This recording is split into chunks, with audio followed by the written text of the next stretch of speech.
Hello, buddy. Welcome back. I'm the Strategy Professor, and today we're going to be talking about what I think will be some of the best one-tricks for Season 9. A little bit of background about myself. I have been playing since Season 1. I'm currently a Diamond support main, and I have lots of content like this on the channel. We have tier lists every patch for support, AD carry, mid lane. I've been doing jungle as well lately. We stream every night starting around 9:30 p.m. Eastern Standard Time. We have a playlist of coaching sessions. I have other topical guides, such as how to macro better, how to micro better, the concept of luck in solo queue, how to split push better, how to lane better, all sorts of good stuff on the channel. So be sure to check it out if you enjoy content like this, and be sure to like and subscribe if you enjoy it as well. It will help other people find it. I'm still a relatively small channel, so I think a lot of people out there would like my content. They just may not know about it. So likes and subs definitely help. Okay, let's go ahead and get in here. You can find access to this Google Doc in the description if you just want to follow along. And I'll also have timestamps so you can jump around to your favorite parts if you don't want to watch the whole thing. Okay, so first off, let's talk about why one trick at all. One tricking is something that often gets either celebrated or vilified depending on who you're talking to, right? Some people say it's no skill to try to one trick. Other people say that's the best way you can possibly climb. I think that in reality, you want to usually have maybe 3 to 5 champions for each patch, and it needs to be some blend of things that you're comfortable on historically, but also things that adapt and adjust to specific metas that are going on. However, most of these champs, I think, will be pretty good if you pick up a few of them for the long haul. But why one trick at all? Why not just play every champion in the game, right? It's fun. You know, you can try out a bunch of different stuff.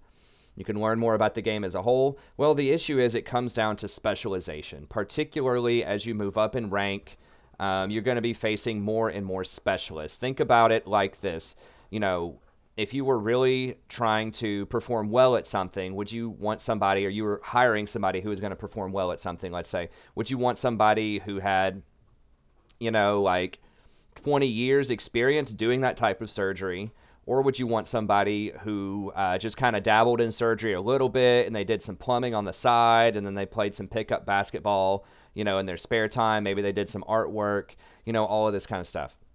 You're usually going to want the specialist, right? You want that person who's had 20 years of experience in the field because they're going to be better, because experience teaches you things that you just can't learn out of books a lot of the time, or you just can't learn by someone telling you. You have to actually do it.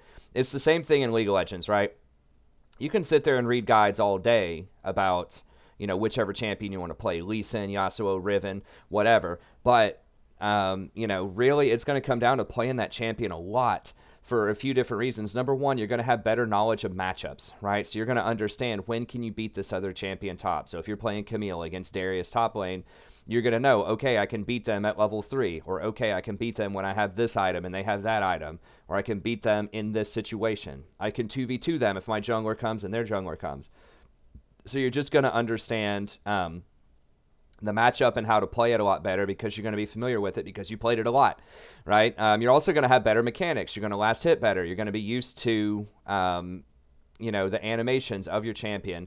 You're going to be used to the skill shots, the different timings, how long it takes to do these different things. Whenever, you know, you can sneak skill shots in complicated situations, right? Landing that Thresh hook in traffic, landing that blitz hook to the pixel, right? Just to grab somebody at the very tip of it. And then finally, you're going to have better macro because you're not going to have to focus on mechanics and matchups as much.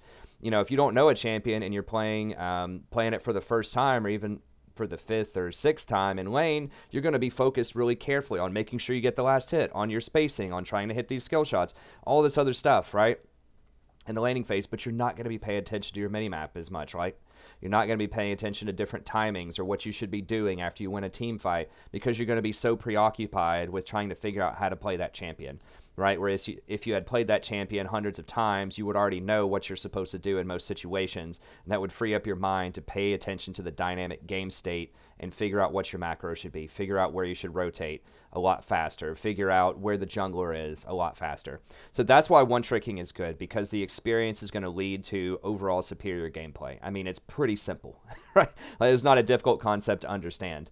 And so that comes down to what are the qualities of a good one-trick then. And it's really important to keep in mind that if you're one-tricking, this is not necessarily going to be playing the absolute best thing you can do in any given meta, right? So you're sacrificing your adaptability, your ability to pick up the new hotness that just got over buffed, or your ability to completely run away from something that got nerfed, right? You're just saying, you know what, experience is going to trump that. I may not be playing the best champion possible on this given patch, if I had, you know, an infinite amount of time to practice the best champion, but I am going to be playing a champion that's pretty dang good on this patch because it's pretty good in most situations, right?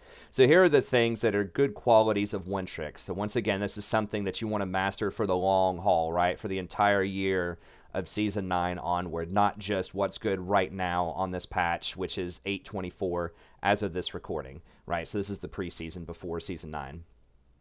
And it's, so, first of all, it needs to be something with less than a 15% combined pick and ban rate whenever possible. And the simple reason for this is it needs to be a champion you can actually play. Like, it's all well and good to say you want to be a Yasuo one trick, but if he's picked or banned, you know, 60% of the time, then you're just frankly not going to get to play him a lot, right? So you're going to end up picking other champions a lot, and you're probably better off just learning those other champions. So champions that are really hot, that are banned a lot on a given patch, or champions that just inspire a lot of hatred from people in League of Legends, like Yasuo, like Teemo at low elos, even things like Ezreal, who has played a lot, or I mean, Thresh is going to be an example of someone who's played a lot and rarely banned, but in general, you want to have something that's less than a 15% pick ban rate, just so you can actually play the champion. Another thing you want is you want someone with relatively low pro play presence. And what I mean by that is people are not picking it, people are not banning it in pro play. The reason for this is if a champion gets really hot in pro play, it's going to violate this rule, most likely, right? It's going to get picked a lot, and it's going to get banned a lot in solo queue. In addition to that, if it's played a lot in pro play and seems overpowered, it is very likely to get nerfed by Riot, right? So, you know, a lot of people say you want to emulate the pros, you should play what they're playing as well. If it's a one trick, you don't want to do that. Like, maybe if you're just a flavor of the month player, right? If you're just playing whatever's really good in the meta, you know, sure, give some consideration to pro picks. But in general, you want to stay away from that whenever you can when you're picking your one tricks. Another thing is you want somebody with versatile itemization. So you're going to want somebody who has a lot of different build paths, so that if a certain type of item gets nerfed out, then they can perhaps build something else. So a good example of this might be Master Yi, right? Like, he is pretty good with the Gensu's Blade of the Ruined King, but historically, when crit was a lot better, he also had a crit build, right? He could go, you know, something like an Infinity Edge Phantom Dancer build. So, you know, he can go on hit, he can go crit. The same is true of Twitch, who will also show up on this list, right? Twitch right now goes Blade of the Ruined King Hurricane, but historically he's also been able to go Hurricane into Infinity Edge, so he can do crit or on hit. Or someone like Kai'Sa, right, where she can do, you know, kind of this hybrid AD build. She can go AP, lots of different options there. So if they can do that, that's definitely a perk, because then it's going to be a lot less likely that they get banned out of a meta because of items. Okay, speaking of which, proficient in different metas. So ideally, you know, you want somebody who's going to be good in a tank meta, someone who's going to be good in an assassin meta, someone who's going to be good in an AD carry-centric meta, someone who's going to be good in a control mage meta. So, you know, very, very few champions are going to be good at all of these things. But by and large, if your champion is completely decimated if they nerf Duskblade really hard, or they're completely decimated, you know, if they nerf some, like, key tank item really hard, if they nerf, like, Knight's Vow really hard or something like that, then that's going to make them a lot more vulnerable. You obviously want to play something that's really strong, something that's potentially OP. I like to think of OP as defined as having these three qualities in abundance: resilience, damage, and mobility. If a champion has all three of those, they're probably going to be overpowered. Now, the trick is you want something that's OP that a lot of people don't realize is OP, because if they realize it, it's going to have greater than a 15% pick or ban rate. So it needs to be something that's undercover OP, which is really difficult to find, right? And it's going to be unlikely that a lot of these types of champions that are under that 15% threshold are going to have all three of these qualities. But if they need at least two of them, and if they can get to three, that can be really good. A fourth option might be if they have really, really good utility in their kit, such as like really fast Barons or something like that. Okay, limited enemy counterplay. So if you're going to be one-tricking something, you're going to want to pick it almost every game. And in a lot of games, you're going to have to pick it before you know what your matchup is, right? So you're going to have to first or second pick it if you're a mid laner or a top laner, and you're not going to know what you're against. So you want to play something that can't get hard countered as much as possible. Something that's like got some decent play into most matchups, right? At the very least, you're not going to get dominated in lane. You can at least kind of go even and then, you know, maybe have some good catch-up mechanics later on in the game. Okay, so limited enemy counterplay, and then versatile playstyle. This is also helpful. So if you get ahead, you can snowball and close out games. You do have catch-up mechanics, so if you get behind and you just chill for a little bit, you will get opportunities later on in the game. Maybe you have really good CC, maybe you have stealth or like good resets in team fights that can get you some gold, get you back in the game. Maybe you have multiple win conditions, so maybe this champion can team fight pretty well, maybe it can split push really well, maybe it can duel people really well, maybe it takes barons really well, or towers. So you just have a bunch of different stuff you can do depending on how the game's going, whether you're winning, whether you're losing, regardless of whatever your team comp is. So that kind of versatility is really helpful. So it is going to be rare that you will find a champion that has all 7 of these qualities, right? But you need to have a champion that probably has at least 5 of them, right? So these are the things that you're definitely looking for. So the more of these, the better when you're thinking about one-tricks. And then I actually broke it up this time. I did do a one-trick video last year, which was the most popular video on the channel of all time. It's got like 190,000 views, by far the most popular. So hopefully this one will at least get, you know, a 1/10 of that. So that'd be nice. But I decided to break it up this time, and this was a big request last time, into kind of higher elo and lower elo picks. So I just kind of chose Plat Plus for kind of the higher elo, and then Gold Minus for the lower elo. Although I will say Gold is kind of a strange area where I think that some of these higher end picks can also be good in Gold, and then some of these like lower end picks can still be good in Gold as well. So Gold is kind of like this bridge area where I think a lot of different stuff can work, and there's a lot of different fluctuations in player skill around Gold, as there are in most elos. But I think Gold is just kind of this like moment of transition where you're moving, sort of transitioning from kind of the masses into the sort of more elite players. Well, using that very loosely, not like pro players, but people that, you know, there's a big jump as you go through Gold, from low Gold to the top of Gold. There's a very big jump in sort of player ability and game knowledge. So what is the difference then when we're thinking about Gold Minus to Plat Plus? What are the things that start to change as you move up in elo, and how does that influence which kinds of picks are going to be better? Well, there's going to be higher game knowledge as you move up in elo, so people are going to have a lot more knowledge of matchups, so you're not going to be able to exploit their ignorance as much. And they're going to have a lot better macro as well. So they're going to be more aware of where the jungler is. They're going to be more aware of specific rotations, which I also have. They're going to rotate better to specific situations. So it's going to be harder to catch people out. They're going to play more defensively if they're behind, so they're not just going to keep running at you and dying over and over again. They're going to have better mechanics in general, so they're going to hit skill shots better. They're going to be able to dodge your skill shots better. They're going to have higher CS. They're going to have better last hitting.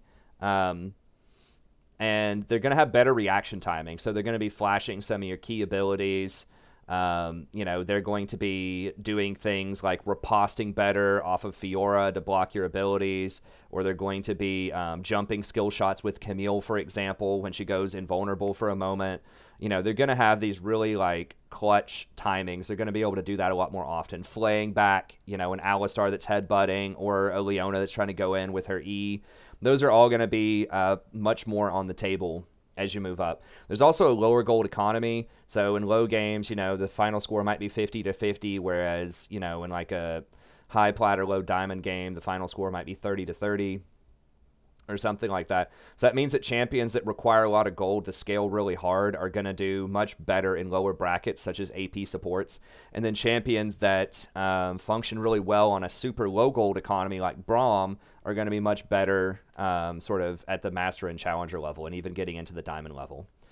Games are going to be faster in general, so champions, once again, that require a lot of time to scale up are going to be much better in low elo, because you're just going to have time to do that. People are just going to let you farm a lot of times, and in higher elo, they're going to punish that really hard most of the time, and they're going to potentially close out games before you can come online. If you try to play something like Gangplank or Rise, or just some other champion that takes a while to scale up, then that is an inherent risk at higher elo, where it's not as much of a risk at lower elo. And there are a bunch of differences as well, but I thought these were the 5 things to really kind of think about and pay attention to when you're trying to select, you know, a one trick that suits you.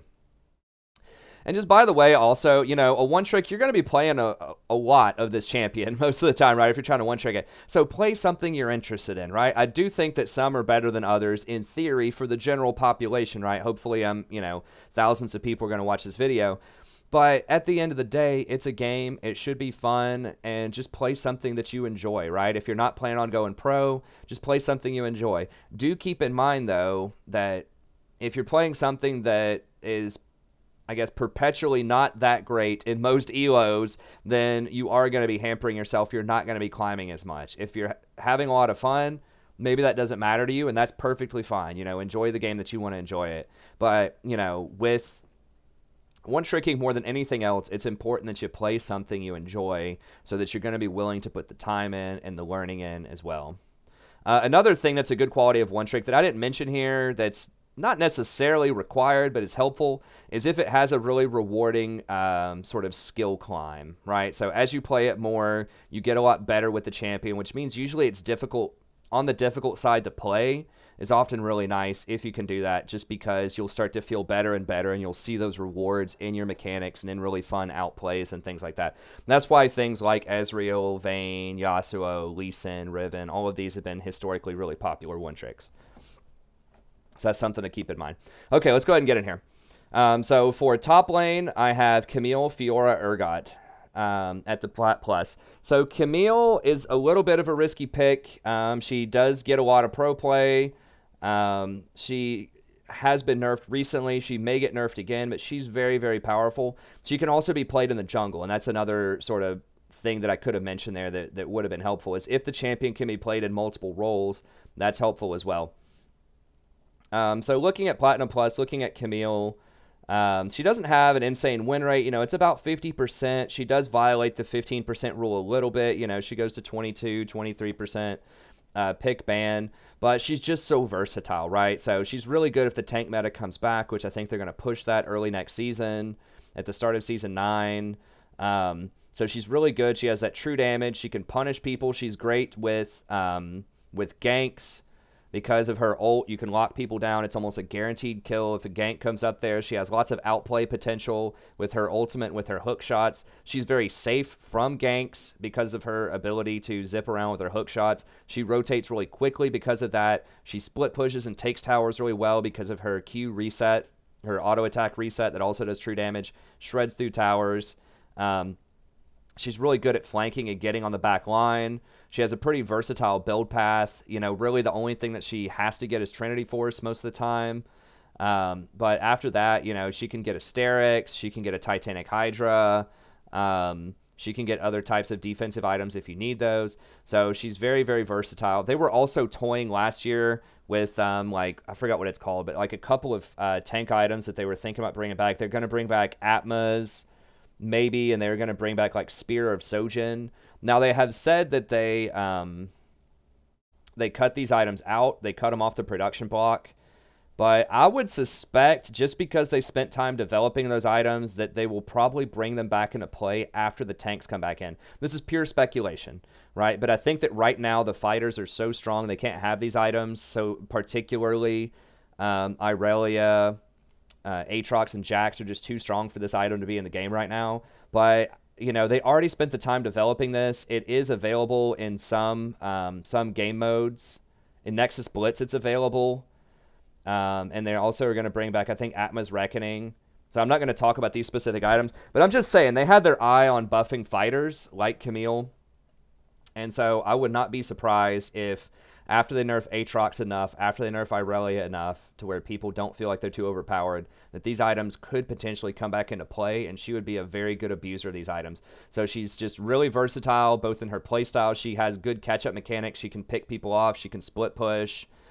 She takes towers really quickly. She's reasonable with objectives. And she violates that Trinity that I mentioned before. So she ends up being very resilient with her shield. And the kind of items she can get. She does quite a bit of damage, and she's one of the most mobile champs in the game. So she definitely has the Trinity of OP. You can blind pick her in most matchups. She'll have some play. She's not going to be insane in every matchup, but she's all right. She's proficient in a lot of metas, versatile itemization. These are the couple that she's kind of lacking. She's a little bit over the 15% mark, not by a ton in solo queue. She's only in the low 20%, but she does have a lot of pro presence, and but she does have really versatile playstyle as well. So I think Camille is fantastic. Fiora is another one that's under the radar. If Camille gets nerfed too much, Fiora is a pretty good alternative. Now, they did just recently buff Fiora as well. And Fiora is very, very good in a tank meta. So if you start seeing a lot of Ornn's top, Malakai's top, things like that, then Fiora historically has been very strong. She does occasionally get played in pro if the tanks are going out of control. She's one of the best tank busters in the game. She is pretty good against squishies, too, if she gets ahead.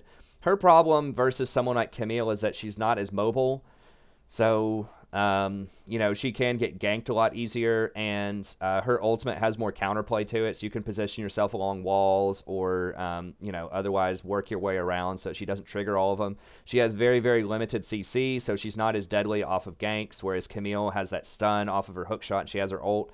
So she's just kind of like a worse version of Camille in kind of a squishy meta, which is sort of what we're in right now with just assassins and other fighters. But when tanks come back, I think that she could potentially be better in those scenarios. So she's pretty versatile as well. I mean, historically, she likes Trinity Force. She can do Cleaver if she really needs to. She has True Damage, which Camille has as well. It's very good against tanks. And then she's an awesome split pusher. I mean, if she gets 3 or 4 items, she can completely murder people. She has pretty good team fight utility as well, because this ultimate, if you manage to kill somebody with that ultimate, you pretty much win the fight because it's going to heal them for a zillion. It's like a Janna ult. It's a pretty low cooldown as well. So very good duelist. Lots of outplay potential. It's really rewarding if you get your riposte off to block one of their major CCs. Definitely a very skill matchup. In most matchups, she's not going to completely slam people early, but if you play her right, you can get ahead, and she is going to be one of the highest scaling champs in the game. So I think that Camille overall is a little bit better than her in a lot of situations, but against super tanks, or if Camille gets nerfed more, then I think Fiora can be a really good pick. And then finally, I have Urgot. Urgot's kind of in the orange zone here, not quite code red. But he potentially could get nerfed. Now they've definitely already nerfed Akali, Irelia, and Aatrox, and I think they're going to nerf them more in the next few patches. Urgot seems to be a survivor among these nerfs. I haven't seen any mention of Urgot nerfs. He did have a lot of pro presence, but at the same time, people were able to find counterpicks to him, like top Victor, and he was kind of like a 50-50 matchup against Aatrox at Worlds. So I think that he could potentially be safe. So he's risky, but he might be safe. He's really, really overpowered. If you've ever played this guy, and if they nerf something about him, I think it'll be his shield off of Purge. I think it's just way too big, or it's too spammy, like one or the other. This is just up way too much when he gets 40% CDR. But yeah, I mean, he's just great. He has really good harassment with his corrosive charge, really good wave clear with his purge, decent disdain, particularly if you get righteous glory, you can get right up on top of somebody and disdain. If you flip them, they're basically dead. He's really tanky. He puts out quite a bit of damage. He's pretty good against tanks, because I think he has some shred. Yeah, this is a certain percentage of the target's max health off of his gun legs, so you should be able to run around them if they're a tank and get off a bunch of these, particularly if you're doing purge. And purge, each one of those shots applies Black Cleaver, so he's a really good abuser of Black Cleaver, which is great against tanks in the top lane. So I think that he has a lot of potential. Obviously, this shreds as well. It's a certain percentage of max health, I believe. It executes. Target beyond 25%. Yeah, so if they have that 4,000 health Cho'Gath or whatever, you can get him down to 1,000 health and just fear beyond death him. So I think that makes him very, very proficient against many tanks. So he can bully out squishies. He's great against tanks. He can serve as an off tank. He's pretty resilient. He isn't super mobile, but if you get Righteous Glory, that will allow you to close the gap and get on top of them. Pretty good in team fights, reasonable in split pushes. You know, a super fed Camille or Fiora will beat him later on in a team fight, or in a split push rather. But he's pretty good for the early part of the game, and he's got pretty good utility in team fights as well. So overall, just a nice, well-rounded champion.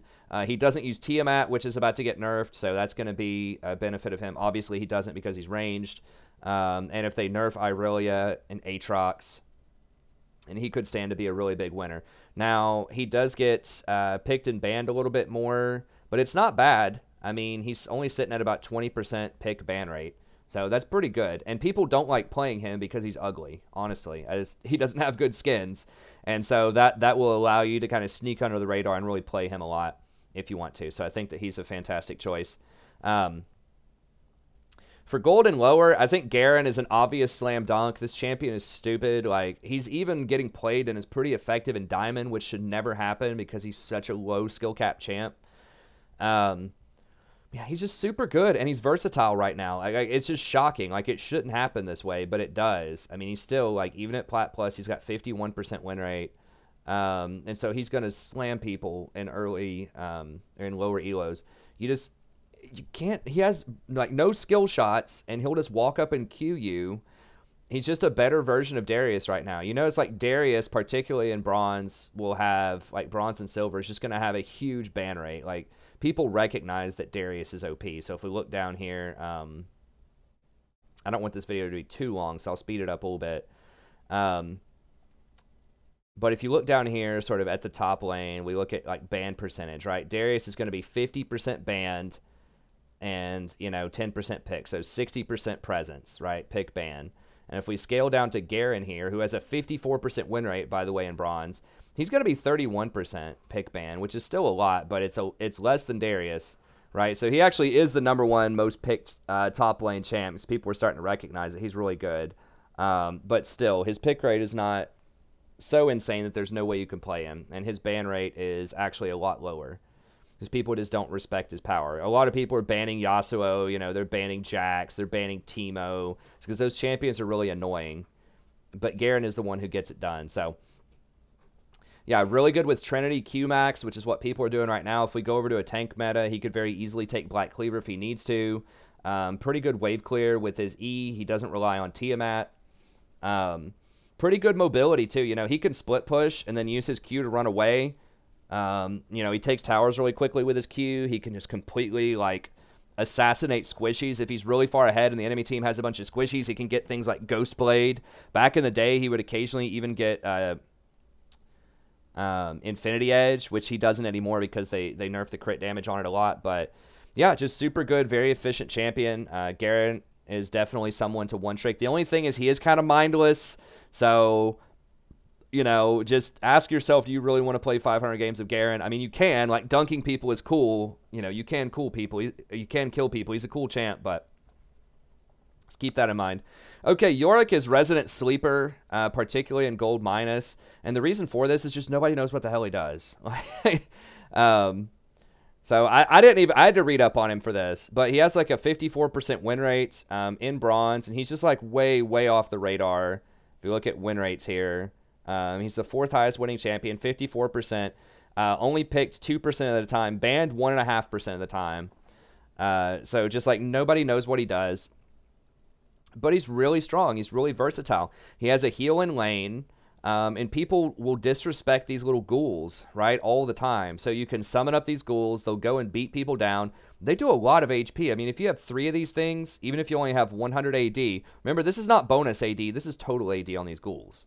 So, you know, your base AD is going to be like 60 early on. And then all you have to do is just get like some runes and a couple of items. You could easily get up to 100. And then even around like level 6 or so, right? Wow, that starts scaling really hard as you go up. I just noticed that as you get closer and closer to level 18. But even at like level 6, these things are going to do, you know, 7 damage. I guess it really starts taking off. I never realized that. From level 7 to level 8, you gain 6 extra damage. So at like level 11, you can catch people off guard. Because it looks like they don't do a ton of damage for the first 7 levels. But at level 11, you know, 32 base plus 30 off of this. It's going to be 60 damage plus there's 3 of them. And they attack pretty quickly. You can even get up to like 6 of these things.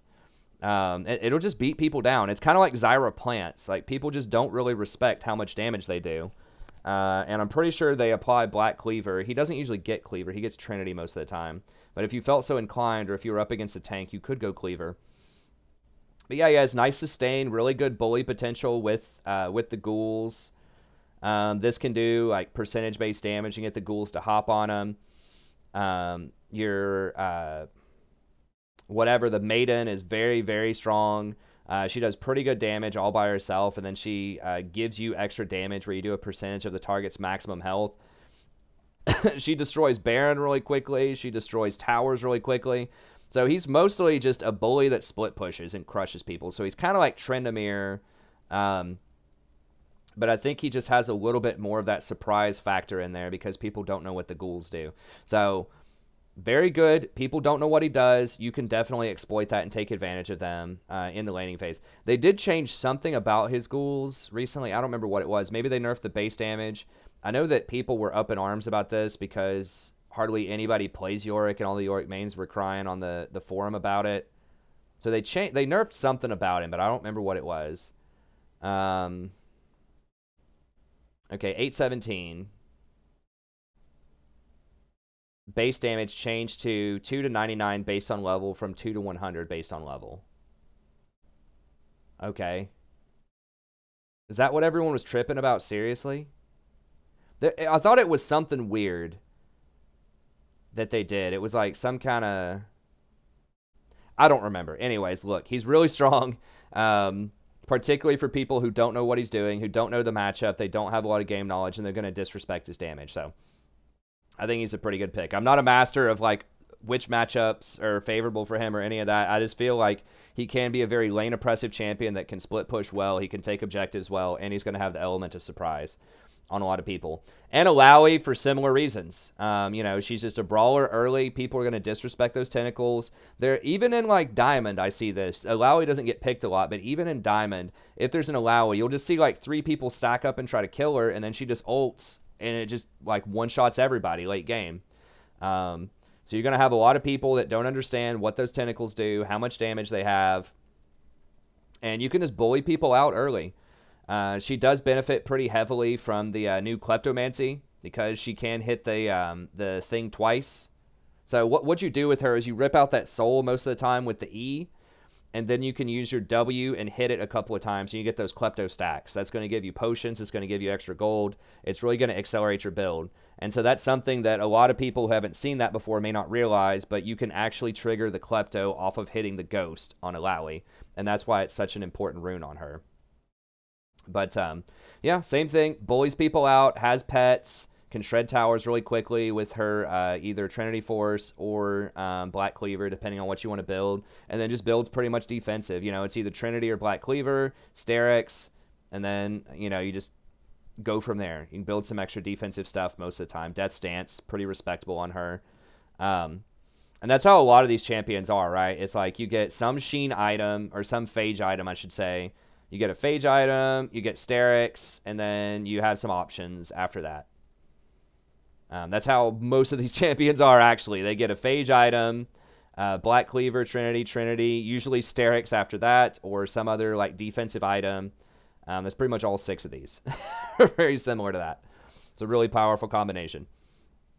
Okay, a couple honorable mentions, then we'll move on. I think Riven is worth thinking about. She's very hard to play. She's one of the most difficult champions in the game because there's a lot of animation canceling, but you have to make sure you don't cancel your auto attacks. There are lots of videos out there about Riven where you can learn this. I'm not going to explain it here, but just suffice to say, she is very difficult to play correctly. Most people fail on her, but she does have some pretty versatile itemization she can get. She can bully people out in lane really easily. She is highly mobile. And she can have a really big presence in team fights if you're fed. You know, everyone's seen the highlight reels where, you know, you flash in right when it's your 3rd hit and you get that stun. Or you get the little knock up and then you stun everybody and just ult and everyone gets deleted. So she's one of the biggest highlight reel type of champions, and she has been for years. But a lot of people just can't pull it off with her. It's too hard to play. And she does have some tough matchups. So I think she's not picked or banned that much. Yeah, she's under the 10% threshold, so this is a good time to try to pick her up. If you want to know more about her, she can go lethality. She can go like heavier AD builds. So there's a lot of different things you can get on her. And she is a really good one-trick candidate. I just have her down there because I feel like she's extremely hard to play, and I feel like some matchups are really rough on her. But she's still a good historic one-trick, one of the best historic one-tricks to play. Okay, Yasuo is another one, extremely difficult to play, but unlike Riven, people hate this guy. They absolutely hate him. So he's at every elo bracket. He's going to have like a 50% ban rate, and then occasionally he might get picked some. And a lot of it's because of his wind wall. It'd actually be really good for him if they nerfed that wind wall a little bit, took it down to like 3 seconds or 2 seconds even. I personally don't think he's OP, but he is frustrating to play against, especially as a ranged champion. So if you do manage to get him, you can definitely play him, but I would just be very careful trying to pick him as a one-trick. Okay, Kled is another one that I wanted to mention. I think Kled is very off the radar as well. He's pretty versatile. Usually he has to have a phage item. It's often Black Cleaver. But you can, kind of like Yorick, especially at lower elo, kind of like Yorick, kind of like Illaoi, people are not going to understand how he works. And they're going to get baited by his mount all the time. He's going to get dismounted, and then he's going to get the mount back at the last second and kill people. So I think he definitely has that going for him, and he could even be good up into higher brackets. You could start off playing I think he's one person who can transcend the brackets. You can start off playing Kled in like silver, and if you get really proficient, you can ride him all the way up to diamond, potentially, because he's almost never picked, almost never banned. He's got like a 3% presence. So I think he's a very good candidate as well. Jax, people are looking at Jax now. He just got nerfed a couple of patches ago, so that's why he's, under honorable mentions instead of one of the top 3 in each category. But I think that overall, he could still be really good. He is versatile. Usually he gets Trinity plus something, but he could go Sterix, he could go Gunblade, he could go Death's Dance, maybe Blade of the Ruined King, get some defensive items if he wants to. So he can get almost anything. If he has kind of a high level, it's just the same thing. You get a phage item and then start getting defensive hybrid items. He would, of course, be very good with that Spear of Sojin and all those OP fighter items. So we'll see how it goes. He does have kind of a rough early game if you take him to lane. He's really good in the jungle because you don't have to lane against anybody. But yeah, once he gets a couple of kills, especially once he gets that Trinity, it's off to the races. He's very, very strong. And then finally, I have the Trinity here of Aatrox, Irelia, and Akali. So you can play these, but play them at your own risk. They are code red, like, gonna get nerfed. Like, 100%, they're gonna get nerfed more. So that's the only reason I didn't put them in one tricks. If it was like right now playing on 824, these would be the 3 champions you would want to master, right? Particularly for Plat Plus, but even at lower elos, they're really good. But I'm just not sure how they're gonna shake out. I feel like Urgot's gonna be the survivor there. It's possible that Aatrox might squeak through. They really have barely tapped him with the nerfs. I think that Irelia is probably going to get it the hardest. But we'll just see how this shakes out. If they don't get nerfed too hard, these 3 would definitely be some candidates that you would want to play. Irelia and Aatrox in particular are really flexible, very versatile champs. They can build a lot of different items and be very effective. They're usually just phage plus, hybrid items, just like the rest of them. So they can be very good. I just have them down there because I'm scared that they're going to get nerfed, but we'll see. Okay, moving into the jungle here, and I need to pick up the pace a little bit. We have Graves, Camille, Kha'Zix for Plat Plus. So Graves historically is almost always a really good champion. He has a very safe jungle clear pass because he knocks back jungle camp, so he takes very little damage. Usually he just gets some kind of phage item. Oftentimes it's Black Cleaver. Black Cleaver is not under heavy scrutiny right now. Cleaver is really overpowered on him because each one of his pellets applies Cleaver. So if he gets up in their face and hits them with all 4 pellets, like one auto attack is going to apply Black Cleaver. So if he throws smoke screen at him, walks up, hits him with a pellet, and then just like shoots his Q at him, that's full Cleaver stacks most of the time. Then he can ult him with 30% of their armor shredded. He also is very tanky against other AD champions in the jungle. Historically, he's been super oppressive as well. He's still really popular, but yeah, he can get up to, a free 120 armor. With quick draw, his smoke screen is super annoying. Like, it allows him to win most duels against another ranged champion. And his ratios are just huge. I mean, it's ridiculous. Like, 310 damage if you get the full Q combo on him with 260% bonus AD ratio. The interaction with Cleaver that I mentioned before. So a lot of times he's just going to get, some hybrid items. He's going to get Black Cleaver. Obviously can't get Sterix. But he's just very versatile. He can get crit as well. I've seen some people get Storm Razor on him. He can get Phantom Dancer. He can get some other just kind of tanky utility type of items. What are people getting on him these days? It can be pretty versatile. Yeah, a lot of people are just going Warrior, Cleaver, Stormrazor. If Stormrazor gets nerfed, whatever, you know, he can go Death's Dance, he can go Maw Malmortius, he can go Phantom Dancer. So just anything that are these kind of tanky hybrid items are going to be pretty good on him. With the exception, obviously, he can't get Sterix because he's ranged. But yeah, just super good champion. I expect him to stick around. Now, he does have quite a bit of pro presence when he's very strong, so keep that in mind. But he's very, very good at running over people in solo queue. Camille, we already talked about Camille. Still really good in the jungle. It does take some practice because her wave clear is a little dicey at first, but she can really exploit her mobility and come at people from some creative gank angles, and you know that makes her a really valuable asset as a jungler. She saw a lot of pro play and still does at high elo levels as a jungler, so you know watch out for that. They might nerf some jungle stuff about her, like maybe make some of her abilities do less % damage to jungle or something like that. They already nerfed her attack speed, which is mostly a jungle thing. But yeah, still pretty popular, still high win rate. They are nerfing Tiamat, which is going to hurt her in the jungle, so we'll see about that. But right now, I think she's so versatile that I think she can probably survive another nerf or two, but we'll see. Okay, and then finally Kha'zix. Now, Kha'zix is pretty item dependent. You know, like, lethality has to be good in the meta for Kha'zix to be good. So if they nerf Duskblade or if tanks come back and they're too strong, they are bringing back Sejuani next patch, I believe, in a big way. And they're potentially bringing back Ornn. But they aren't buffing any of the tank items. So, you know, we'll see. He does get some pro play when he's really good. I think right now he's definitely catching a lot of attention. How does he look down in bronze? Not as good in bronze. Yeah, 49%. But, you know, in Plat Plus, I think he's at like 52%. He's the first or second highest win rate champion. Yeah, 51%. So pretty legit, pretty legit. But he's still only 21% present. So he's just very good. I mean, he one-shots people pretty much with his Q. He can go invisible, which gives him very, very sneaky ganks. He can have resets with his jumps and team fights. He's just a pretty good champ. So usually, you know, he's going to get things like Duskblade, Ghostblade, Cleaver, that type of stuff, which most lethality champs get. And those are really his only options, I think. You know, if that Spear of Sojin or whatever comes out, maybe he could get that, or Atmas or something, but I really don't think that's for him. I think that's more for fighter, bruiser type of champs. You know, your Irelias, your Jaxes, your Camille's, Fioras, that type of stuff. So if lethality's good, he's good. He's usually one of the best, but if lethality kind of goes by the wayside, then he could fall off. So I think he's a little bit more dicey than some of the other picks, but I think he could be really legit. Okay, Lililo special. Everyone knows it's going to be Master Yi. You already knew before I said anything, probably. This champion's just stupid. Like even at Platinum or Diamond, he's just ridiculous. Like he can be exploited in the early game if you go invade him and punish him, but particularly at gold and lower, people aren't going to do that as much. And if you're a really smart Master Yi player, you can path around them.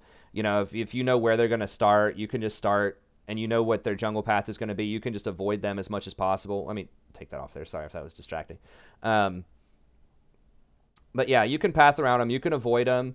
And the thing is, you can even take some of their stuff to catch up. So yeah, you don't have great ganks early.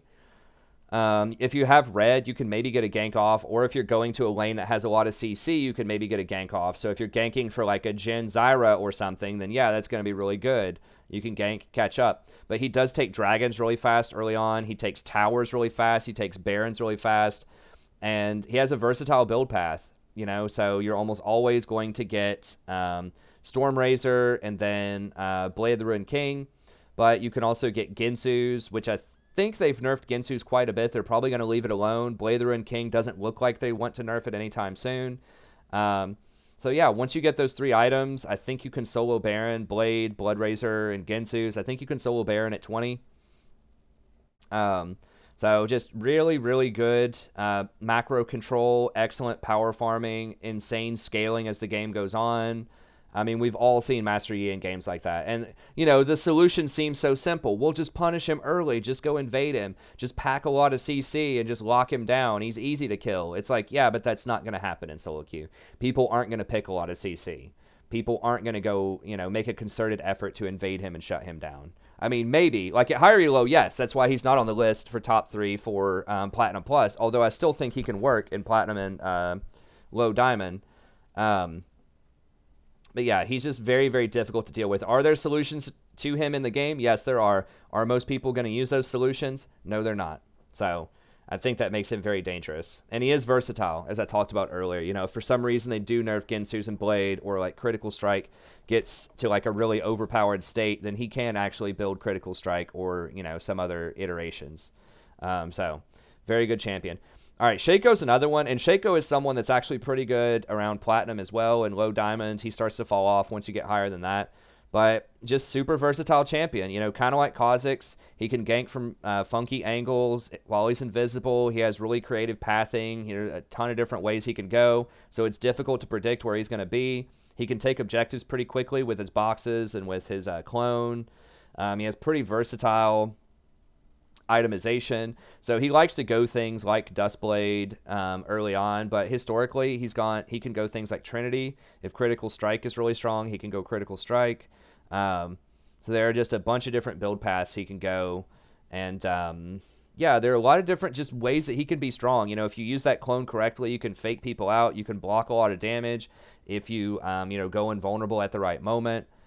So he not only snowballs early, he's always done that historically, but he even scales pretty decently later on into the game because you can split push and take towers, you can backdoor, you can take, like I said, Barons, Dragons really quickly. You can get on that back line and just one-shot the AD carry a lot of times before anyone even knows what's going on.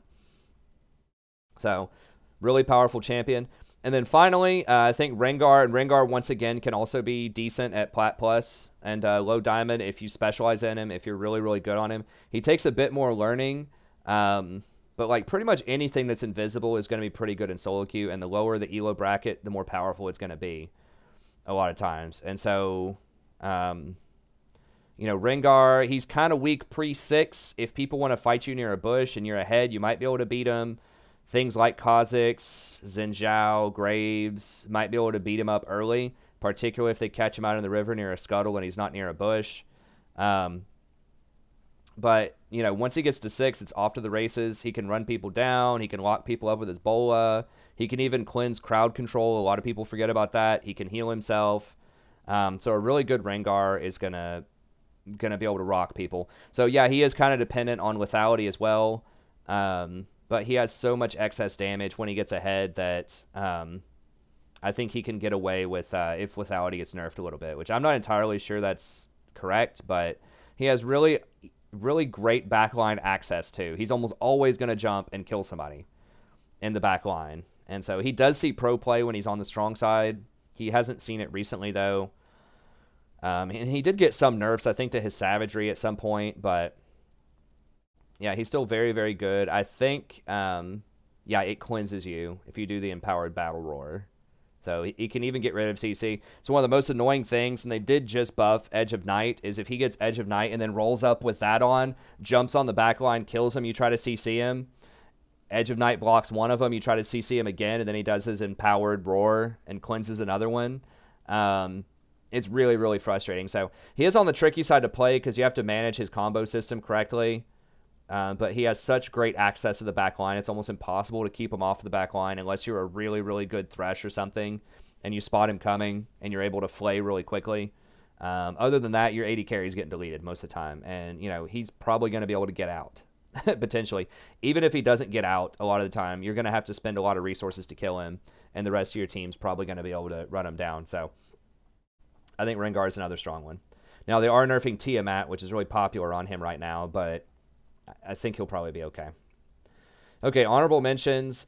Jax can be really strong in the jungle, as I mentioned before. It takes him a little while to get going. He has been nerfed recently, so that's kind of why he's in the penalty box right now. Rammus is another one. He doesn't scale super hard in terms of how much damage he does, but he has really good early game ganks. He's very good against melee assassin type of champions, so he's good against Graves, Camille, Kha'Zix, Shaco, Rengar, all of those types of champs. He's going to be great. So he's getting played a little bit more in Plat Plus for those reasons. He also takes towers really quickly with his ultimate, which is awesome right now with the tower plating.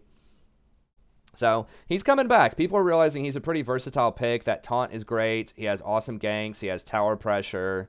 You know, he's overall a pretty good champ. Now, when enchanters start to come back in the next patch, that might be a little tougher. Janna historically is very good into him. Nami's pretty good into him. Sona's not great into him. So, you know, we'll see.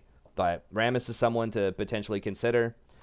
Eve, similar to Rengar, always going to be great with invisibility. You can get completely dumpstered early on before you're invisible if you get invaded by stronger champs like Kha'Zix, Lee Sin, Graves, and Zhao. But if you can just survive to 6, you do have fantastic ganks with your invisibility. People aren't going to respect it. You're going to be able to run them over. And her damage is through the roof powerful. And she's an AP jungler. Very few people play that. And so it's not that likely that she's going to get nerfed. And she doesn't have a super high win rate, I don't believe. Yeah, she's at 50%, so perfectly, you know, fair champion. But if you're really good on her, you can definitely make it work. She's got about a 20% presence, but good candidate. Nocturne, similar. He can actually fight a little bit more early on. He has pretty good wave clear, and of course with his ult, you can run people down, pick them off, kind of like Rengar. You can get to that back line. I think his burst damage is significantly lower than Rengar's, unless you're super fed, but it's still pretty solid. And that darkness really throws people off in team fights. So I think that can be something to consider. And then finally, Udyr is kind of a low elo special. He can run around. He can fight other champions easily. He can power farm. He can take dragons quickly. He can get kited really hard later on in the game and just chain CC'd and killed. So that's the major thing, is like his sort of short range mobility is not great. Like, he's fast. He can run around. But if he gets caught out, he doesn't have any ways to like juke people or jump over walls or anything like that. So he's okay. If people opt into just, you know, fighting you hand-to-hand, you know, you can shred him with Tiger Stance. You can beat a lot of these other champions early on. And he's a pretty good split pusher later because he's very fast and takes towers quickly. But I think there are just better options out there. But he is someone who could potentially work, and he doesn't have very much presence. Okay, mid lane.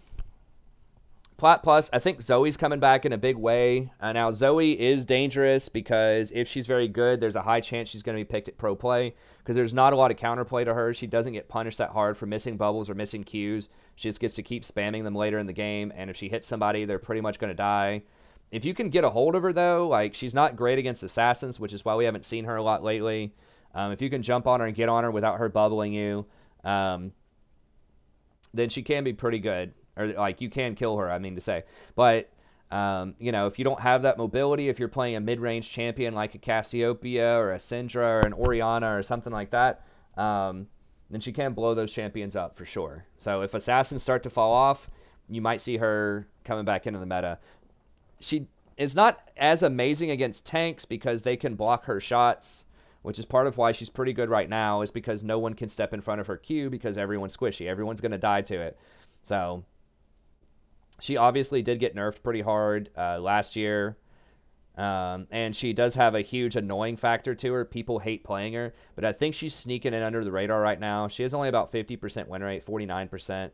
But I've definitely seen some Zoes do very well. And if you get very good at hitting those bubbles and like getting the angle on those Qs, she is very, very strong as it goes on. And you can abuse her W as well in lane to get free summoners and all that. So I think she's someone for the long term you could learn. Once again, if she does get strong, there's a high chance she'll get played in pro play and she might get nerfed again. So there is that risk factor. But I think for right now, a lot of people have forgotten about her and she is really under the radar. But I think that's something to watch out for. Malzahar is perennially just a really safe pick. If you're first pick, blind pick, there's almost nothing that completely crushes him. You know, he's got the shield. He can push really well with his minions. He takes towers well with the minions, takes Baron, Dragon. He's fairly versatile in his build path. You know, he can get things like Rylai's. He can get Leandries. Both of those are not very likely to get nerfed. If they nerf Morellonomicon, he'd be okay with that because he can get Rylai's instead. I think Morellonomicon is like potentially on the chopping block sometime soon, early next season. I mean, we'll see. I'm just guessing. But it feels like the Morellonomicon plus Sorcerer Boots is just a little bit too strong of a power spike for AP Mage's Middle. But But yeah, I mean, he's got good, he's just versatile, right? And he doesn't have an amazing rune right now. He uses Ahri, but I could see a world where he could take Predator and roam side lanes as well. He's just got that point click that gets around cleanse. They have to buy a quick Silver Sash if they want to get out of it. Excellent gank assist. If someone comes to lane and he has flash and ult, they're dead. So just all around, pretty good versatile pick. Doesn't make a lot of waves, but he's going to be good in a lot of situations, particularly blind pick. And Cassiopeia is the final one I'll mention here. Now, Cassiopeia is kind of hot right now, and she does attract pro play as well. People have figured out kind of Q-Max Cassiopeia so that you can get Luden's Echo faster and just move to faster items so you don't have to get Tear of the Goddess and Rod of the Ages. You just go Luden's into Morellonomicon, into Rylai's, and just get down to business. Now, they are nerfing her Q next patch, most likely. The top-end damage is a little bit lower, and the mana cost is a little bit higher. So we'll see. But I think overall, she's in a good spot. She pushes well. It's very easy to last hit as her. She's extremely good against tanks. She's good at taking Baron. She's good at taking Dragon. She's very rewarding and fun to play.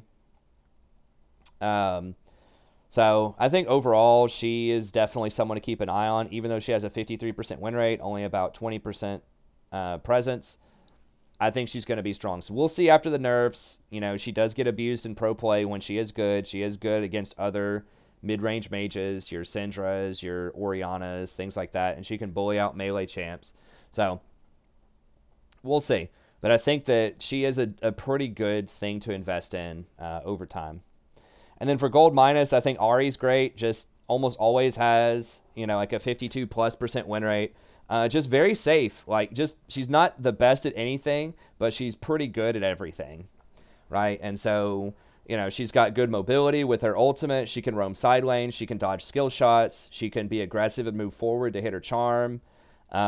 She has pretty good wave clear with her Q. It does some true damage as well, so it's got some decent damage against tanks.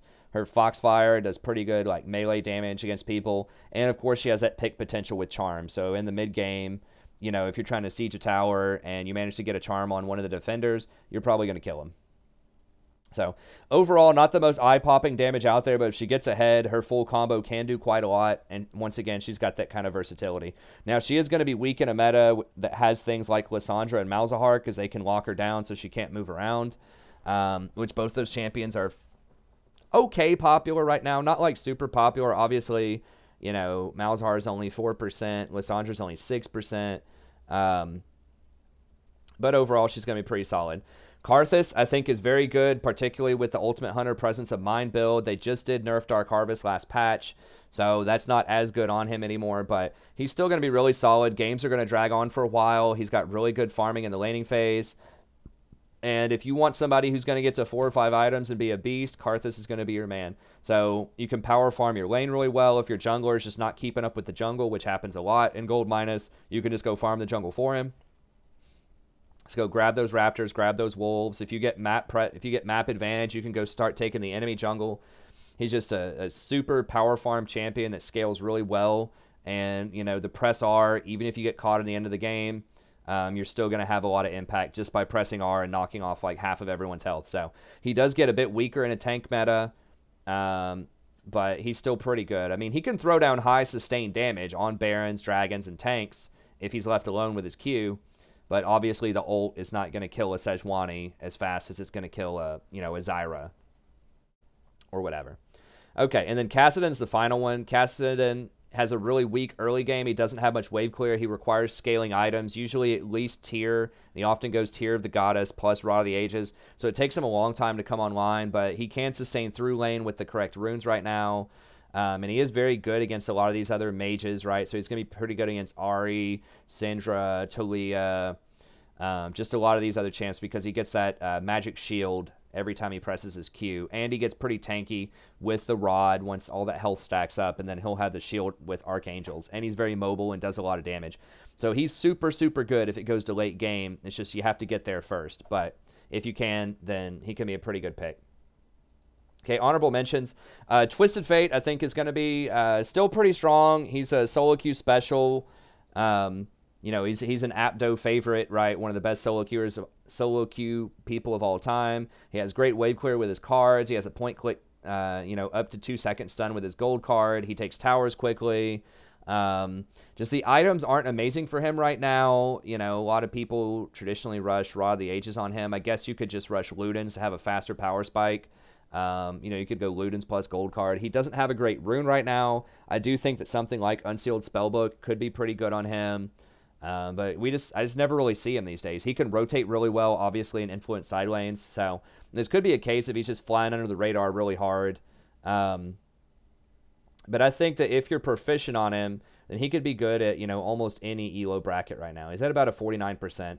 So like I said, the runes and the items aren't insane on him right now, but he has the kind of kit where he's always going to be relevant with that gold card and with that roaming.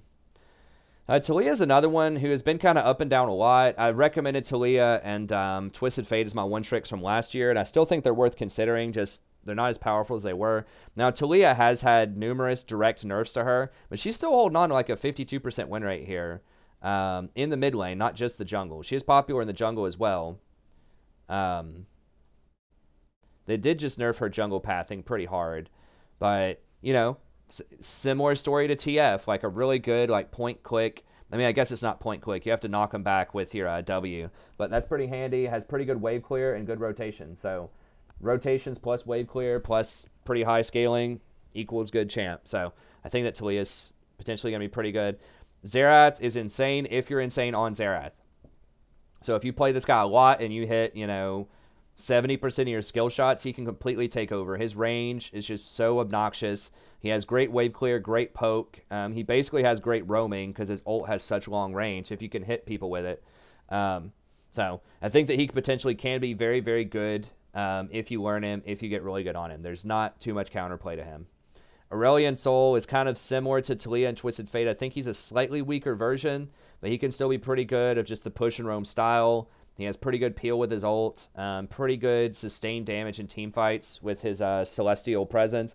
He usually does get Rod of the Ages, and usually Rod of the Ages and Rylai's, and that like requires some stacking up. He doesn't get pin items a lot, so if they nerf Morellonomicon, that'll be super good on him. And Sork Boots. I think he usually gets the Boots of Swiftness. So his itemization is not optimal right now, but if they do nerf penetration, he would be one of the biggest beneficiaries because he doesn't build penetration in the first place. He's one of the few champions that doesn't. And then Echo is another one who's really good. Great against assassins. People don't pay attention to where your little shadow is. You can easily ult back onto them and one-shot people later on. So he's just got a lot of different skills about him. He can run people down. He's got decent wave clear with his Q. He's got that big shield and potential huge stun. He has, you know, basically the GA with his ult. Not quite GA-esque, but you can get back a ton of your health. So there's a lot of outplay potential. He can be really good, but you have to practice him and be very proficient on him. I think he can even be good into Plat Plus if you're good on him.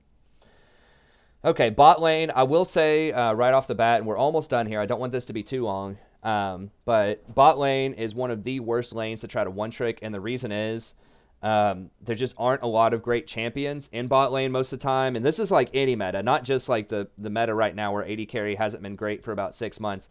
But even when AD carry is awesome, it's just a very narrow champion pool. Usually there are about 3 AD carries that are really great, and then everyone else is pretty bad. And those 3 that are really great get picked all the time. So like it's not uncommon to see, you know, the most popular champions played, like the top 5 include 2 or 3 AD carries. So if you look right now, pick rate. Lucian, Ezreal, Kai'Sa. 3 of the top 5 most played champions are all AD carries. And why is that? Because most AD carries are bad. First of all, there aren't many champions that are played at AD carry, period.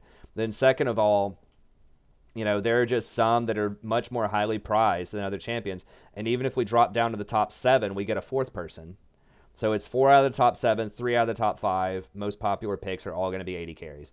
So that's why it makes it very difficult to one-trick them. Also, the meta, like, heavily determines what's viable on them. They are very item-reliant characters.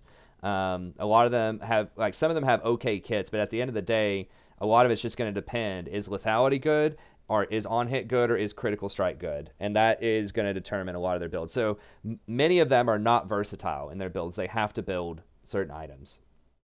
However, these 3, I think, can be good one-tricks. So Draven, gonna be one of the best historically, right? So fairly low pick rate, fairly low ban rate for a champion, despite his popularity with Tyler 1.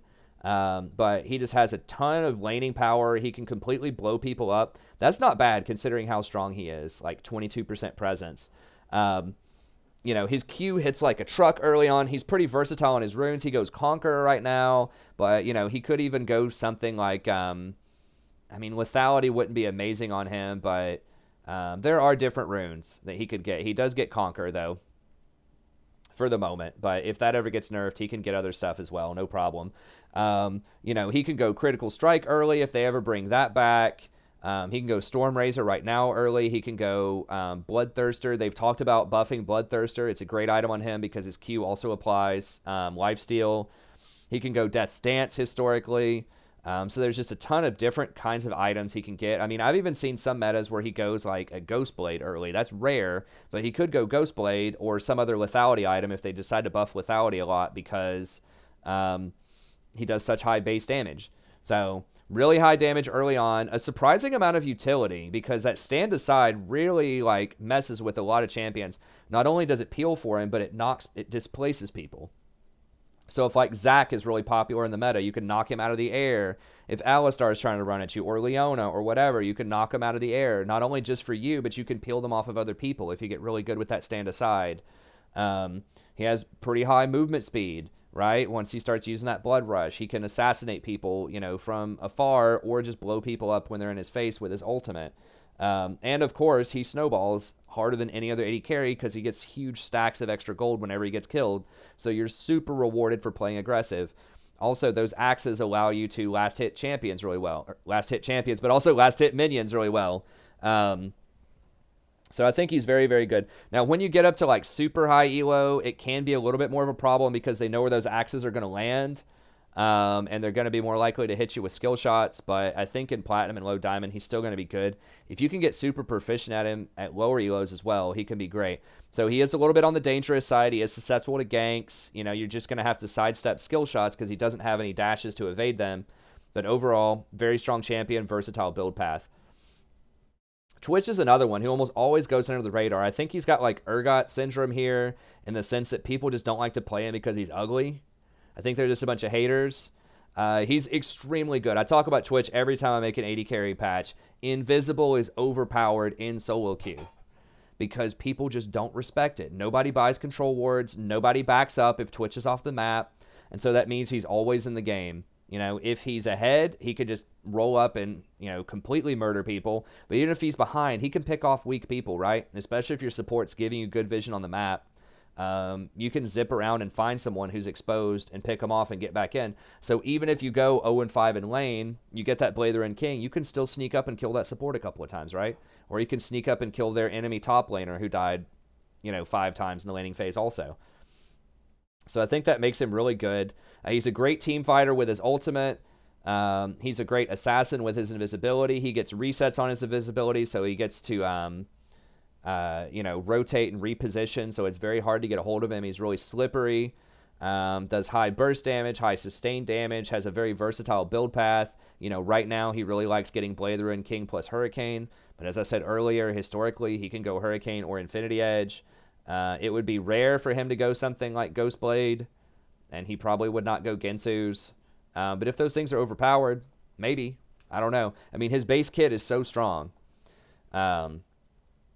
That he's definitely worth considering. Now, he's not going to be as oppressive in the laning phase typically, but he's pretty good, especially if you pair him with something like a Nami. When he comes back to lane with an item, he can roll up invisible, especially once he gets to around level 6, and the Nami can speed him up and give him the on-hit slow, get him into range, and then he could potentially make a play and kill some people. So, very, very strong champion. And then the final one that I'll mention here is Jhin. Jhin is pretty popular right now. So, it's going to be tougher to get him, but I don't see him picked or banned in like a ton of games. He's got a 21% presence. He has picked a decent amount, but he's rarely banned. He does really high burst damage early. He has lots of versatility with his runes. He can go Dark Harvest. He can go Fleet Footwork. They're going to buff the 3-hit rune. I forgot what it's called. offhand on the next patch. But there's just a lot of different things he can get. I've even seen him get Comet before. So a lot of different runes. Great bully early on. Great with other CC champions. So, you know, if you have something like a Zyra on your team or a Brand, and, you know, they hit one of their skill shots, you can follow that up with your W. You know, his ultimate is really good for sniping people out or setting up your team for fights, right? Especially disgusting combos like Jhin plus Xerath, you know, opening up on a support who's trying to ward your jungle. That happened to me earlier today. It's not fun if you're on the receiving end of that. So he just has lots of synergies with different kinds of team comps because of his long-range poke, because he has pretty good wave clear with his grenades, and because he has such an impressive early game. And he has lots of movement, so later on in the game, you know, he can rotate around team fights pretty easily once he gets a lot of critical strike. So he's a pretty versatile champion. You know, he really likes when critical strike is good, but historically, he's also gotten lethality. It just kind of depends on what's strong. So he does have some fairly versatile build paths. I mean, he's even gotten Gensu's Rage Blade before, back when it was like, had a really overpowered like stacking mechanic with his passive, which they hot fixed pretty quickly. But super versatile champion, can definitely be good. For gold minus, I put Twitch again. I just kind of ran out of stuff to put here because not that many 80 carries are going to be worth one-tricking, but I think Twitch is good in every elo. Misfortune is someone who's a gold minus specialist as well. Great early game harassment.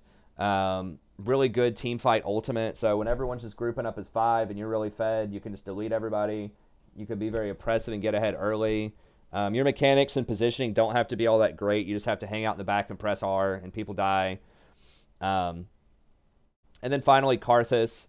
So I think Karthus is going to remain a strong pick because of presence of mind and because of Ultimate Hunter. I talked about him in the mid lane. You can also work him into the bot lane, especially if you don't have any AD or AP on your team. You know, you have a Yasuo middle and a Riven top and a Kha'Zix jungle. Karthus could be a good choice, especially if you're auto-filled or you're just not used to playing AD carry, because you're going to have... Eventually, you're going to have gold, and eventually you can press R and get back into the game. So I think he's going to be one of the mage type of champions that will endure in the bot lane, unless they nerf him a lot. So we'll see. But I think Karthus is kind of a little off the beaten path pick that could be pretty good. Honorable mentions, Lucian is really overpowered right now, but he's also super popular. I expect he's probably going to be nerfed at some point. So that's why I don't have him on there. But historically, he can be pretty good. Kai'Sa is very strong, versatile build, lots of good power. She does get abused in pro play a lot. You know, right now, even though she's not that strong, she still has a lot of presence, 36%. People like to play her. She has good outplay potential, so she could be pretty good, but, you know, she's going to be popular for pick ban, both in solo queue and pro play, and for that reason, you know, she's going to be under heavy scrutiny from the balance team. Caitlyn, if you're really good on Caitlyn, you can definitely make her work. Like Diamond Plus, I think Caitlyn can be very strong, but you have to really abuse those auto attacks early. You have to get really good trap combos, and you have to take towers early. You know, you're on the clock. You're going to get outscaled by most other 80 carries, so you have to really be aggressive and leverage that early. So don't play Caitlyn if you just want to sit there and farm or you don't know what you're doing. It might seem like it's a safe option because you can just auto attack from a long distance, but really, she's designed and balanced around abusing people early and then falling off in the mid-game if you don't get ahead enough. Tristana is another one. Historically, very, very good if they bring Critical Strike back. She's not amazing right now, but if we're thinking long-term, I think they probably will bring Crit back. Triss is very good with that. She has a lot of built-in attack speed. She's very safe with her rocket jump and with her ultimate. So she has 2 different ways to effectively peel herself. And she has really high scaling over time with her Q. And she takes towers really quickly. So if they do bring back Crit, she'll be great. The problem is Critical Strike is just trash right now for the most part. I mean, people go like Storm Razor and that kind of stuff, but it's not the same as last season. So we'll see. I think they might be bringing it back, but... you know, only time will tell, but she could be very good if they do that. And then Vayne is a final one. If you really enjoy playing Vayne, like, you can make her work. She is fairly versatile in the sense that she can go critical strike, she can go on hit. Her problem is the laning phase is terrible. If they buff her laning phase a little bit, she might be stronger, but you know, we'll see. They are buffing her ultimate next patch to give her 50% more like cooldown on her Q. So they seem interested in buffing her. We'll see how it goes. So historically, Vayne is not a great champion to one-trick just because if she's too good, she does get nerfed really quickly, or she's like permabanned just because she can have a powerful kit if she can get through the laning phase. But we'll see. She's a decent champ, you know, in the right kind of meta, but I feel like she can get bullied out. And if you want to play something that scales, Twitch is probably your better bet if you just want to lose lane and then play a scaling champ. But, you know, Vayne, they are looking to maybe buff her, so maybe she'll be good in the future. Okay, and then finally, we have the support tier list. So at Platinum Plus, we're going to have Thresh, Nami, Rakan. So I think Thresh is almost unequivocally always going to be the best one-trick champion. He's just so versatile. You know, he's got his engage with his hook. He can save allies with his lantern. He's got his flay, which has all sorts of different offensive and defensive utility about him. Now, one thing about Thresh is his itemization is trash. They are nerfing Zeke's next patch, and that's terrible for him. It's an item that he has to get most of the time. You know, Redemption is not that great on him. Ardent Censer is not that great on him. You can make it work with your lantern, or if you take Font of Life or something like that, you could potentially make Ardent Censer work, but it's not going to be that great. He has really low base stats. So, like, his itemization and his runes are also not great. He has to take Guardian most of the time, either Guardian or Aftershock, and the Resolve tree is pretty terrible. So, really overpowered, awesome kit with his hooks and his lanterns and all that stuff. That's always going to make him a good choice. But, like, right now is going to be really, really rough on him because he's going to get outscaled by enchanters, or he's going to get completely beaten up in the lane by AP champs like Zyra and Brand. Now, that might change moving forward, and that's why I have him at the top, just because he stood the test of time, and he just has the kind of kit that's always going to be relevant if you're good on him. But just know that right now it is really rough for him in terms of itemization and runes. Okay, Nami's another one that I think is here to stay for a couple of reasons. Number one, they seem to be bringing back enchanters. They really want to. They're reverting their changes that they made on patch 8.12. So they're bringing back the extra plus healing and shielding. And most importantly, they're bringing back the 10% CDR on Forbidden Idol. She's an excellent abuser of plus healing and shielding. Ardent Censer and Athene's Unholy Grail in particular are really strong on her. She has excellent early game presence, fantastic harassment, mana management early. She also has hard CC with her bubble. If you land that in lane, it's going to really hurt them a lot. If it's not going to kill them, they're using summoners. And then her E is very versatile as well. You know, it can slow people down. It can allow you to potentially kite people. It can allow you to run people down.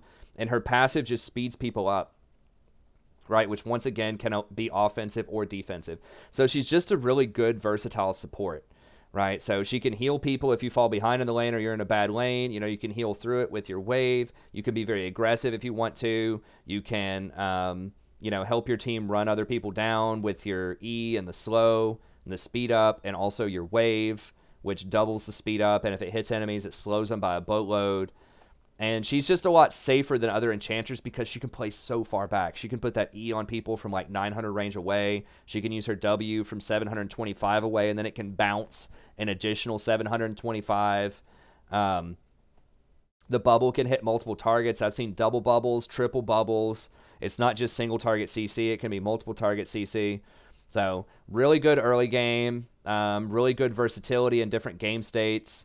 And just really good utility. So I think she's going to be the best enchanter moving forward. Now, Sona for gold minus, we'll talk about here in a second, is also going to be really good. But another reason that Nami's so far up here is I think they've nerfed Janna so much. They have reverted the plus healing and shielding items, but they haven't reverted the shield nerfs. So that means that Janna got completely just bulldozed by that on 8.12. Lulu got nerfed by that on 8.12.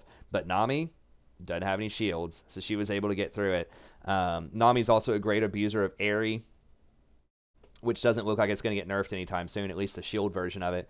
So really good runes, really good itemization, really good meta. They're about to bring tanks back into the meta, I think, which is going to be even better than her. And if they start buffing AD carries, that's going to be better for her too, because, you know, Ardent Censer is a very strong item on her. Not only because your W triggers it. So you can trigger Ardent on a lot of people. If you cast your W, your wave on an ally, it'll bounce to an enemy and then hit a different ally a lot of times. So that'll put Ardent Censer on 2 people. And then, little known fact, if you put your E on somebody and you have Ahri on you, then it will put the shield on someone, and that will trigger Ardent Censer. So a good way to start a fight often is you put your E on your AD carry. That will give them the on-hit damage from the E, but it'll also give them an Ardent Censer proc. And then you put your and then you use your W to heal someone on the front line. It'll bounce around and give all of them Ardent Censer as well. So she can comfortably get Ardent Censer on 3 different people that are all spread out in different places in the fight, and she can do it safely, you know, from about 700 plus range away. Really, really nice. Now, the range is super important when we start talking about the other supports, because like Sona is going to have 450 range on her auras if she wants to really, you know, maximize her W. Soraka is going to have 450 range on her heal. Even a champion like Lulu is only going to have 650 range on her shield. So the fact that Nami has such long range means that she can be relatively safe from AoE damage or getting focused out by assassins in team fights. So that's part of what makes her super strong. Also, that wave is really good for knocking just random stuff, like knocking Xerath out of channeling his ult, knocking Jhin out of channeling his ult, stopping teleports from a really long ways away. You know, it just has a lot of utility about it. Okay. And then Rakan is the final one. Rakan's not in an amazing place right now just because early game matters so much. But overall, he's still going to be the premier engage. If you can survive through the early game, he has some of the best engage possible later on. He's really good at getting on top of some of those really tricky backline champions that have good peel. And he's very versatile in his build. So they are nerfing Kha'zix on the next patch, which is going to be rough for him. But he is very good with Ardent Sensor. They're bringing that back. So, you know, you might see the return of something like an Ardent Sensor Shirelia's or Ardent Sensor Redemption on Rakan. So a very versatile build path, really good engage, very mobile. So he's going to be really safe because he has basically 3 different dashes. Very good in a tank meta, because his healing and shielding is going to be even better than tanks, especially if he doesn't have to be the person on the front line starting the fight. If he can just do some follow-up, then that's even better. So, yeah, going to be very versatile. Just has a rough laning phase, but I think historically moving forward, Rakan and Thresh are going to be amazing, and I think if Enchanters are good, Nami's going to be great. I think Enchanters are going to be good this year. Okay, gold minus. I think Sona is easily going to take the gold star here. She's super easy to play. Extremely powerful scaling. I talk about her every time I do a support tier list, so just check those out if you want the details. But basically, you know, you're going to get hundreds, if not thousands of gold value every time you cast your W in a team fight. Amazing scaling with any of the enchanting items. You know, a lot of times she'll go Ardent Sensor plus Athene's. As most people probably know, if you put your W out, it's not only going to give the Ardent Sensor to the person that you heal, but if you walk close enough to everybody with your shield, it's going to give everybody the Ardent Sensor buff. You put out quite a bit of pre-mitigation damage in fights just by spamming Q and auto-attacking, so that's going to mean that your Athene's is going to have a ton of extra healing. She does have mana problems early, and she is very squishy and has to get fairly close to be effective. You know, she has to auto-attack to be using her power chords. So that does make her more vulnerable to champions like Alistar, Leona, Zyra, some of these other hard engaged champs. Makes her more vulnerable than Nami. But I do think that she is very strong. If she gets to Ardent Sensor plus Athene's and Nami has the same items and you just have a clean 5v5 team fight, it's highly likely that Sona is going to be able to win over time. If the fight lasts longer than 5 to 10 seconds, Sona is going to win. So she's extremely good in a tank meta because that's going to allow her to spam more of her auras, and your team's just going to get a huge advantage every time you do that. And of course, she has her ult, which is really good for team fights as well. You know, an AoE 1.5 second stun is huge. So Sona is going to be a little bit more vulnerable than Nami, but she's going to scale a lot harder, and she's going to be a lot more consistent and just easier to play overall. So I think Sona's fantastic. Zyra is going to be another one. Now, Zyra is still pretty good in Platinum and Diamond, especially right now. She's pretty much on the overpowered side. But those plants are just really good. They do a ton of damage. You can harass through a minion wave easily with your E for all in or just your Q for those plants. You get free vision even over control wards by dropping her plants in bushes. So she's excellent at fighting over vision and bushes. You can't really contest her that much. She takes things like Baron and Dragon very quickly because of her plants, especially early on. You can grab super early dragons on spawn if you get lane priority, which is really easy to do with her. So she just has excellent utility, awesome scaling. You know, she has virtually infinite mana because she has 15 mana per 5. That's something people don't realize is they gave her this ridiculous mana per 5 sometime last season. I don't remember when it was, and it just doesn't make any sense. Why does she have that? Right? She's got 15.3 mana per 5. Just for context, that's like she comes to lane. You know, some of the most mana intensive champions like Sona only have somewhere close to like 11.5 to 12 mana per 5. So that means that she basically comes to the lane with an extra fairy charm on top of them as far as mana regen goes. So she gets an extra 125 gold early on. So really, really nice. Also, you don't really ever run out of mana because you're always waiting on plants because your Q kind of sucks by itself. But if you have those plants, then it does do pretty good harassment. So excellent scaling, excellent harassment in lane, great objective control, great vision control, also phenomenal team fighting. I mean, this not only does quite a bit of damage, it doesn't look like a lot. It's like, oh, it only does 265 damage, but it makes your plants do 50% extra damage, which is a ton. And it's a huge radius. It doesn't have the radius on it, but I'm telling you, it's massive. And it knocks everybody up for 1 second. So very, very powerful ultimate. So I think if you've ever watched any of my streams, you can see how how strong Zyra is. She's extremely powerful. I think she's even like viable at Plat Plus. She is somewhat meta dependent. If they nerf some of her AP items, she does not have a lot of versatility there. If enchanters get to 2 or 3 items, they're going to outscale her just because plus healing and shielding scales much better than AP. I've explained that in several videos before. Check out my scaling video on the channel if you want to know more about that. But yeah, she's going to be really strong. Then I have Soraka as the final one here. If enchanters do make a comeback and if tanks do make a comeback, she can be very, very oppressive in gold minus if people don't get grievous wounds. And if she's just allowed to run around and just heal people in fights. You can and should be very aggressive with her in lane by, I think, getting 3 points in Q and harassing with that. And then maxing your W outside of lane. So she is vulnerable. She can die to assassins, but if you position correctly and if people don't properly focus you out, then you can just win the game by yourself as Soraka a lot of times later on in the game. They are buffing Mikhail's and Redemption tremendously and Forbidden Idol, which is going to be great. So I think we might see a return of Soraka. Obviously, she wasn't affected by the shield nerfs. So I think she's going to be really strong. Okay, last couple honorable mentions, and that's going to be it. Braum is pretty good in like really high elo and a 0 gold economy because his shield has a lot of utility, a lot of power to it. He's got a nice CC on his ult. He's really good at skirmishing with his passive. So he does get outscaled really hard if it gets to 3 or 4 items. So that's why it's part of why he's not as good in like silver and bronze. But in like challenger, I think Braum will still be pretty good. The nerf to Kha'zix is really rough on him. But a lot of times you could just get Knight's Vow or something and you're not going to have any money for any more items, you know, in Challenger or Pro Play. So usually you just get your 4-ward item, tier 2 boots, a ton of control wards, and 1 item, and that's going to be it. The game's going to be over. So he's not as hurt in Pro Play as he will be in Plat Minus. But, you know, he'll still be all right. Okay, Brand is another one. Brand gets a lot more attention than Zyra, first of all. If AP champions are good, then Brand is going to be banned out a lot more. So that's really tough if you're trying to one-trick. And then second, I think he's just a lot worse. Yeah, he can do a lot of damage and potentially one-shot people if you get your full combo. You know, as you can see here, he is pick banned, you know, 22% versus someone like Zyra. Is going to be a lot lower. I don't know where Zyra is here. Sadie, chill. But yeah, I mean, his main problem is he has to have a clear line of sight in order to land his stun.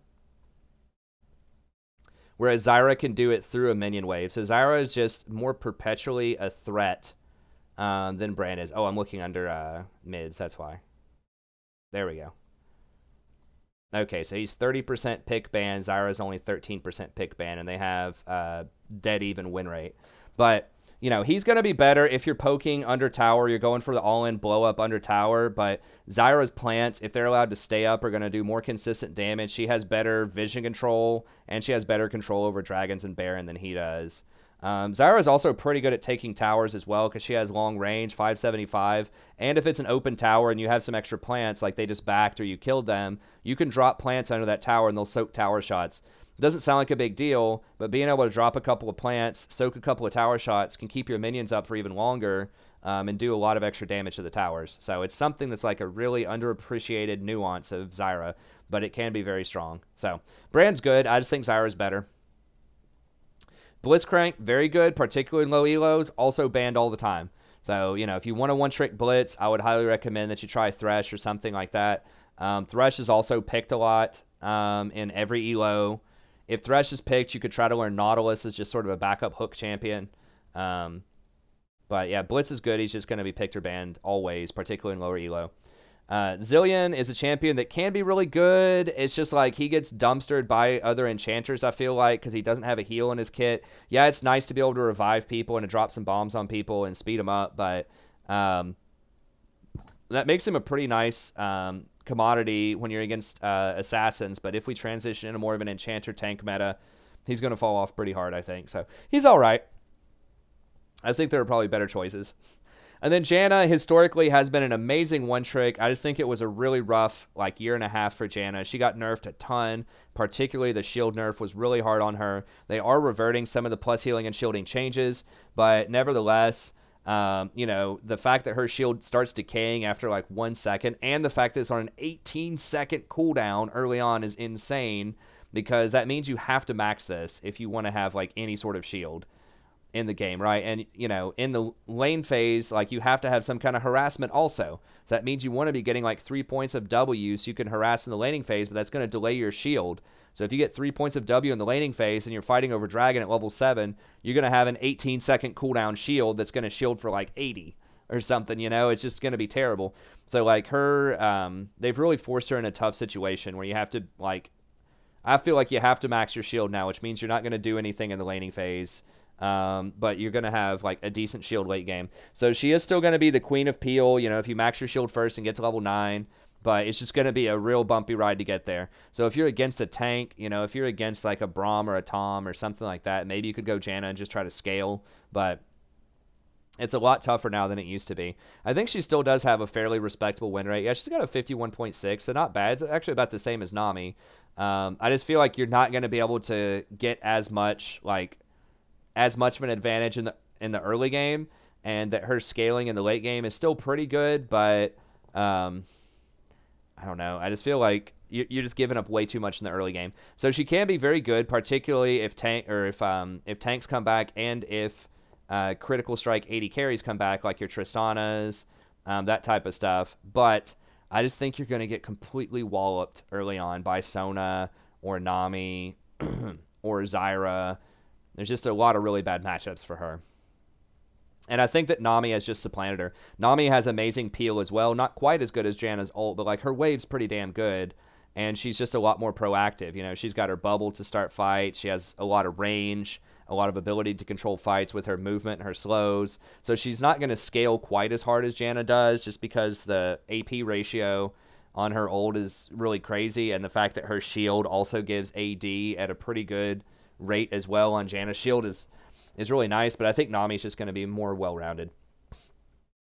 Okay, and that's going to be it. Thank you very much. This is a little bit longer than I thought, but I added in a bunch of champions, right? So I covered 6 sort of 3 for each bracket, premium champions, and then 5 honorable mentions. So we went through, 55 different champions in an hour and a half. So I don't think that's too bad, because I try to cover everything. I know one tricking is something, and there's going to be somebody in the video. It's like, but you didn't talk about this champion, or but what about this other champion? It's like, I can't talk about all 150 champions, so it's just not going to be a point in making the video.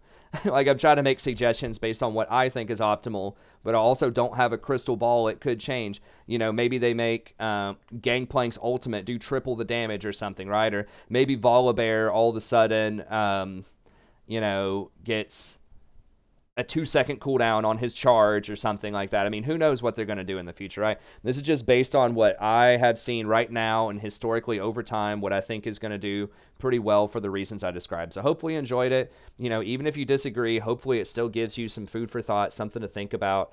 And that's going to be it. Thank you very much. Don't forget, like and subscribe if you enjoy the content, and I'll see everyone next time. Have a great day.